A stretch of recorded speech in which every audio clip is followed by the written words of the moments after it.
Hello അസ്സാം വലൈക്കും. ഇന്ന് നമുക്കിങ്ങനെ ബ്രെഡ് പിസ്സ ഉണ്ടാക്കാമെന്ന് നോക്കാം. ഇതിനാവശ്യമായിട്ട് പാൻ ചൂടാക്കിയതിന് ശേഷം അതിലേക്ക് ബട്ടർ ഇട്ടതിന് ശേഷം ചോപ്പ് ചെയ്ത ഗാർലിക് ചേർക്കുക.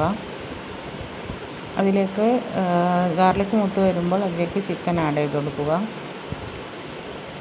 അതിലേക്ക് Kashmiri chilli powder, salt, chilli flakes എന്നിവ ചേർത്ത് നല്ലവണ്ണം സോട്ട് ചെയ്തെടുക്കുക. ഇതിലേക്ക് കൊറിയാൻഡർ ലീവ്സ് ഇട്ട് കൊടുക്കുക.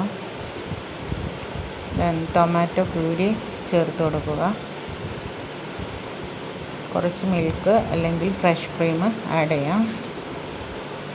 വീണ്ടും സെയിം പാനിൽ തന്നെ ബട്ടർ ഇട്ടതിന് ശേഷം ബ്രെഡ് ലെയർ ചെയ്ത് കൊടുക്കുക. മുട്ടയിൽ മുക്കിയ ബ്രെഡ് ലെയർ ചെയ്ത് കൊടുക്കുക. അതിൻ്റെ മുകളിലേക്ക് നമ്മൾ നേരത്തെ തയ്യാറാക്കിയ ചിക്കന് ഇട്ട് കൊടുത്തതിന് ശേഷം വേണമെങ്കിൽ ടൊമാറ്റോ സോസ് ഒഴിക്കാം.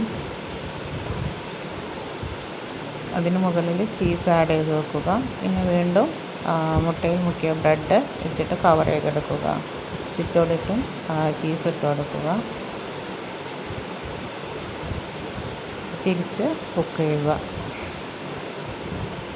നമ്മുടെ ബ്രെഡ് പിസ്സ അവിടെ തയ്യാറായി കഴിഞ്ഞു. Thank you for watching my video.